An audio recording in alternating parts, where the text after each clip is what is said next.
கிறிஸ்துவில் பிரியமானவர்களே, மறுபடியுமாய் ஆத்தும நேசரின் அங்க மகத்துவம் தியான வேளைக்கு யாவரையும் அன்போடு வாழ்த்தி வரவேற்கிறோம்.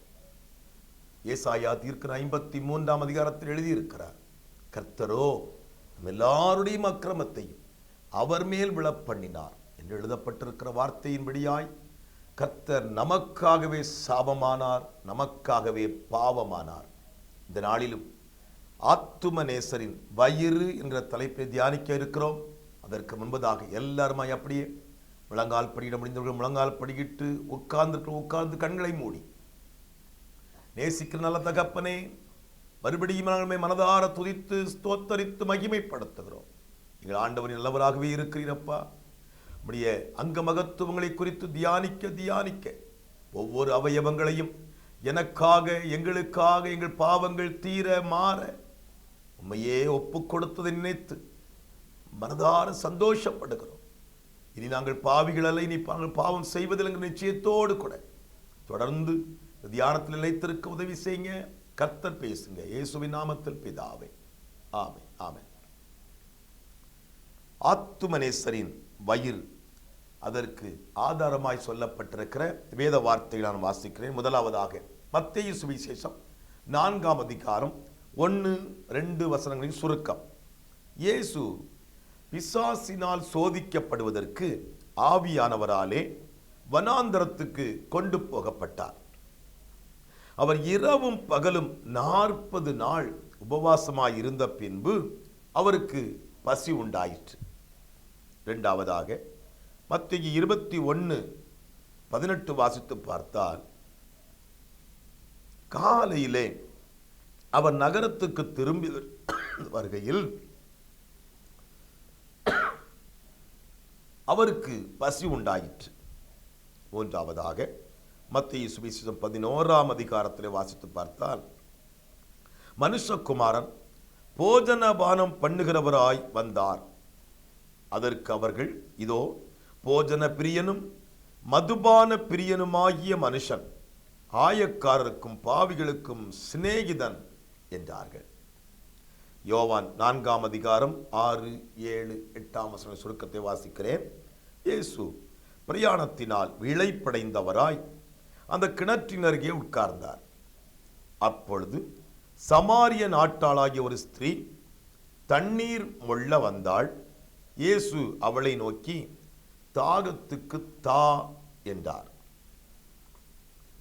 யோவான் 19:28 வாசித்து பார்த்தால், அதன் பின்பு எல்லாம் முடிந்தது என்று இயேசு அறிந்து வேத வாக்கியம் நிறைவேறத்தக்கதாக தாகமாயிருக்கிறேன் என்றார்.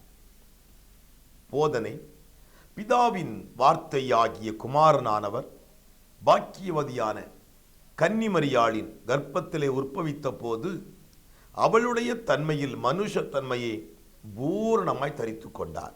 ஆகையால் நம்முடைய இரட்சகர் தமது சரீர அவயவங்களிலும் அவற்றின் தத்துவங்களிலும் எல்லாம் பாவம் தவிர எல்லா விஷயத்திலையும் நம்மை போலவே இருந்தார். நம்மை போல் அவருடைய சரீரத்தில் குடல்களும் உறுப்புகளும் இருந்தது. இப்பொழுது வாசிக்க கேட்ட வேத வாக்கியங்கள் மூலமாக வயிற்றின் காரியங்கள் இங்கே நாம் இப்பொழுது தியானிக்க போகிறோம். முதலாவதாக அவருக்கு பசி இருந்தது.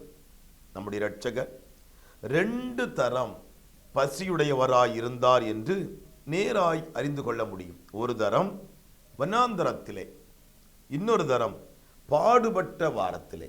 வனாந்தரத்திலே எப்படி பசியாயிருந்தார் நம்முடைய இரட்சகர்? தீட்சை பெற்ற உடனே, அதாவது ஞான ஸ்நானம் பெற்ற உடனே ஆவியானவராலே சோதிக்கப்படும்படிக்கு வனாந்தரத்துக்கு கொண்டு போகப்பட்டார். மனுஷ சஞ்சாரம் இல்லாத வண்ணத்தில் 40 நாள் உபவாசம் இருந்தார். அந்த நாட்கள் முடிந்த பிறகு அவருக்கு பசி உண்டாயிற்று. இரண்டாவது, பாடுபட்டவராய் பசி. இரட்சகர் பாடுபட்ட வாரத்தில் அவர் பகலெல்லாம் எருசலேமிலும் இரவெல்லாம் ஒலிவ மலையிலும் தங்கினார். அவர் தமது சரீர போஜனத்தை பற்றி கவலைப்படாமல் தம்முடைய சரீரத்தை பாவிகளுக்கு நித்திய போஜனமாக்கும் பெரும் காரியத்தை பற்றித்தான் கவலைப்பட்டு கொண்டிருந்தார் என்று நாம் அறிய வேண்டும். இரண்டாவதாக, இரட்சகருக்கு தாகமும் இருந்தது. ஆத்துமநேசர் பசியடைந்ததாக 2 தரம் சொல்லப்பட்டிருக்கிறதைப் போல அவர் தாகமடைந்ததாகவும் 2 தரம் நேராய் சொல்லப்பட்டிருக்கிறது. முதலாவதாக சமாரியா நாட்டில் உள்ள சீகார் எண்ணப்பட்ட கிணற்றின் அருகே வந்தபோது அவருக்கு தாகம் உண்டாயிற்று. 2வதாக இயேசுவானவர் சிலுவையில் தொங்குகிற போதும் அவருக்கு தாகம் உண்டாயிற்று. இரட்சகர் தமது தெய்வீகத்தோடு மனுஷ சாயலையும் மனுஷிகத்தோடு தெய்வத்தையும் சேர்த்து கொள்ளாவிட்டால் அவர் பசியடையவும் தாகமடையவும் அவசரமே இல்லை. அப்படியானால் முழுக்க முழுக்க ஒரு மனிதனைப் போல் ஆனார். 3வது, ஆத்துமநேசருக்கு மாம்ச குடல்கள் உள்ளவராய்தான் வெளிப்பட்டதினால்தான் அவருக்கு 2 வகையான பட்ட பெயர்கள் சூட்டப்பட்டிருக்கிறது. அந்த பட்ட பெயர்கள் நான் சொல்லுகிறேன். முதலாவதாக போஜன பிரியன், மதுபான பானன். அந்த பெயர்களை சொல்லுவதற்கு முதலாய் நம்முடைய நாவு கூசுகிறது. சமாதான கர்த்தர், அதிசயமானவர், ஆலோசனை கர்த்தா, வல்லமையுள்ள தேவன், நித்திய பிதா, இஸ்ரவேலின் ராஜா முதலிய பெயர்களுக்கும் போஜன பிரியன், மதுபான பிரியன் என்கிற ஒரு அவச்சொல்லான பெயருக்கும் எவ்வளவோ வித்தியாசம் இருக்கிறது அல்லவா? ஆத்துமாவே, இதுவரைக்கும் நீ இரட்சகரின் பாதங்களையும் கால்களையும் முழங்கால்களையும் அறையையும் தியானித்தாயே. இப்பொழுது தாயின் மடியில் படுத்துக்கொண்டு விசுவாசத்தால் தன்னுடைய தாயின் முகத்தை நோக்கி பார்க்கிற குழந்தையைப் போல இயேசுவின் மடியில் இருந்து கொண்டு அவருடைய வயிற்றை நீ ஆராய்ந்து தியானம் செய். இரட்சகா, நீர் பசியாயிருந்த 40 நாட்களிலும் நீர் சிருஷ்டித்திருக்கிற குடலுள்ள எந்த ஒரு சிருஷ்டியும் பசி இல்லாமல் சந்தோஷமாய் இருந்ததப்பா. சிங்கம் தன் இரையை தின்று அந்த காட்டிலே கர்ச்சித்துக் கொண்டிருக்கிறது. யானை தம் பெரும் வயிற்றை நிரப்பிக்கொண்டு சுகமாய் படுத்திருக்கிறது. எருது புல்லை மேய்ந்து முக்காரம் போடுகிறது. ஆடு தழைகளை தின்று தண்ணீர் குடித்து தலை தெறிக்க குதித்து துள்ளி ஓடுகிறது. நாட்டுக்குருவிகள் திருப்தியினால் கூவி பாடுகின்றன. வனத்து வண்டுகள் கீச்சிடுகின்றன. நீர் ஒருவரே பசியாயிருக்கிறீர் ஆண்டவரே. உமது குடலே பசியினால் இறைகிறது. இது ஏன் இரட்சகா? இது ஏன்?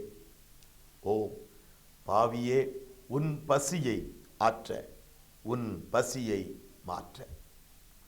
நீர் பசியடைந்ததோடு தாகமும் அடைகிறீர். உமது தாகம் உம்முடைய யூத அந்தஸ்தையும் மறந்து போக செய்கிறதப்பா. ஒரு சமாரிய ஸ்திரனிடத்தில் 1 மிடரு தண்ணிக்காக கெஞ்சி நிற்கிறீர்.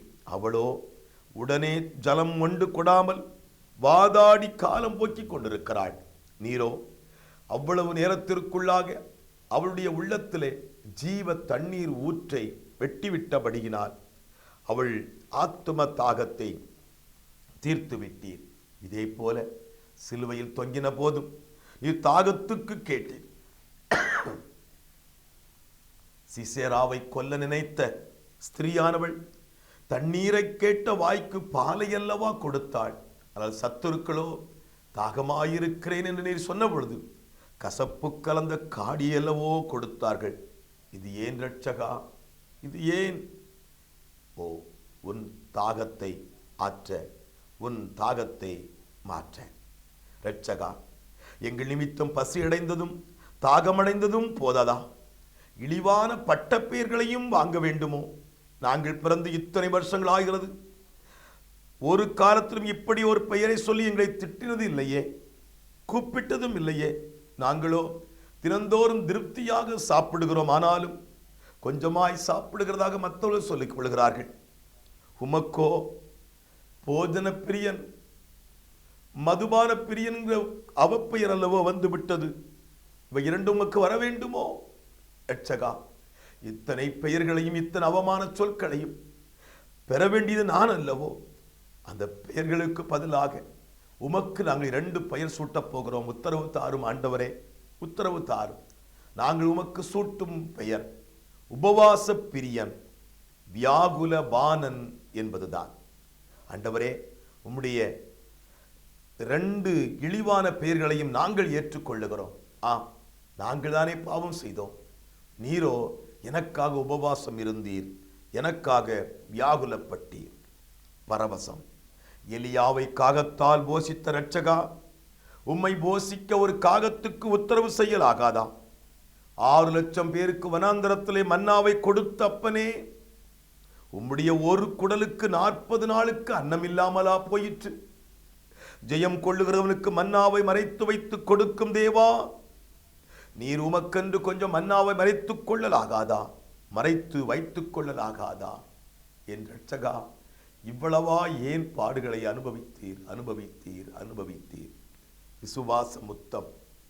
பசியாலும் தாகத்தாலும் அருந்தி எங்கள் பசியையும் தாகத்தையும் மாற்றின பரிசுத்த வயிறே, உம்மை முத்தமிடுகிறோம் அப்பா. இழிவான பெயர் வாங்கி எங்கள் இழிவை மாற்றின பரிசுத்த வயிறே, உம்மை முத்தமிடுகிறோம், உம்மை முத்தமிடுகிறோம். விசுவாச வணக்கம். எங்கள் நிமித்தம் பசித்த இயேசுவே நமஸ்கார். எங்கள் நிமித்தம் தவித்த இயேசுவே நமஸ்காரம். இயேசுவே நமஸ்காரம்.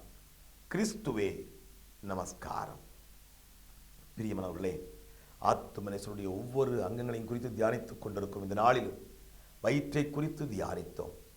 ஆம், ஒவ்வொரு அவயவங்களும் நமக்காகப்பட்ட பாடுகள் எத்தனை அறிந்திருக்கிற நாம் இனி பாவம் செய்யாமல் பரிசுத்த ஜாதியாய் அவருக்கு முன்பாக நிலைத்திருப்போம். அந்த விசுவாசத்தோடு ஜெபிக்கலாமா? எங்கள் நிமித்தமாக இரவும் பகலும் 40 நாள் உபவாசம் இருந்து எங்களை மீட்டெடுத்துக் கொள்ளும்படியாக உம்மையே தாழ்த்தினவரே, எங்களுடைய ஒவ்வொரு அவயவங்களும் உம்மை விட்டு தூரமாய் போய் அகங்கரித்து செய்யும் எல்லா பாவங்கள் நிமித்தமாகவும் ஆண்டவரே, எங்கள் மேல் வைத்திருக்கிற அன்பினாலே எங்களுக்காக உபவாசம் இருந்து வியாகுலப்பட்டதை நினைத்து ஆண்டவரே உமக்கு நன்றி சொல்லுகிறோம். இனியும் நாங்கள் தூரமாய் போய் பாவத்தை செய்து தேவ மகிமையை இழந்து போய் விடாதபடிக்கு ஒவ்வொருவருக்கும் இரக்கம் செய்யும் அப்பா.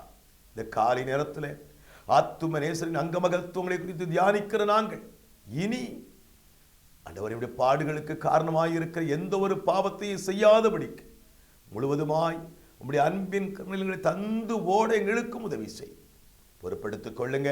இந்த நாளிலும் தங்கள் தங்கள் பணிகளுக்காக, தொழிலுக்காக, வியாபாரங்களுக்காக, அரசு பணிகளுக்காக, தனியார் துறை பணிகளுக்காக, ஆண்டவரே கல்லூரி பள்ளிக்கூடங்களுக்கு படிப்பு நிமித்தமாய், இன்னும் வேலை வாய்ப்பு நிமித்தமாய் கடந்து போகிற ஒவ்வொரு பிள்ளைகளுக்காக, கூலி வேலை செய்கிற பிள்ளைகளுக்காக நம்மிடத்தில் வருகிறோம்.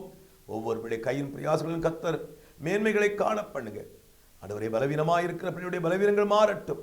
எதிர்பார்ப்போடு இருக்கிற பிள்ளைகளுக்கு உடைய சித்தத்தின்படியாய் நன்மை சிதறலும். தேசம் கர்த்தரை தடவியாயினும் கண்டுகொள்ளட்டும். வித்தியாசமான சூழ்நிலைகள் ஆயினும் கர்த்தர் நல்லவராகவே இருக்கிறீர். ஆண்டவரே உமக்கு சித்தமான தலைவர்களை தந்திருக்கிறீங்க. உமக்கு பிரியமானதை செய்ய கர்த்தர் போதித்தள்ளும். எல்லாவற்றுக்கும் மேலாக இந்த நாள் முழுவதும் தெய்வீக பிரசனங்கள் தாங்கி நடத்தட்டும். தேவ கர்த்தரை தாழ்த்தி தருகிறோம். நன்மையும் கிருபையும் தொடர்வதாக எங்கள் ஆண்டவர் இயேசு கிறிஸ்துவின் மூலமாக ஜெபிக்கிறோம். இந்த ஜெபங்களை கேளுங்க நல்ல பிதாவே. ஆமேன், ஆமேன். என் ஆத்துமாவே கர்த்தரை ஸ்தோத்தரி, என் முழு உள்ளமையுடைய பரிசுத்த நாமத்தை ஸ்தோத்தரி. என் ஆத்துமாவே கர்த்தரை ஸ்தோத்தரி, கர்த்தர் செய்த சகல உபகாரங்களையும் மறவாதே. ஆமேன், ஆமேன். பிரியமானவர்களே, அவருடைய அங்கமகத்துவங்களை குறித்து தியானிக்கிற நாம இன்னும் அவருடைய அவயவங்கள் எனக்காக அடிக்கப்பட்ட விசுவாசத்தோடு ஓடுவோம். மறுபடியும் சிலுவைக்கு கொண்டு போகக்கூடிய பாவங்கள் வேண்டாம். பரிசுத்த வாழ்க்கை வாழ்வோம். கர்த்தருடைய ராஜ்யம் வரும்போது வெட்கப்பட்டு போகாமல் அவருக்கு முன்பாக நிற்போம். அப்படிப்பட்ட கிருபையை கர்த்தர் நமக்கு தருவாராக. இன்னொரு நிகழ்ச்சியை சந்திக்கிறோம். God bless you.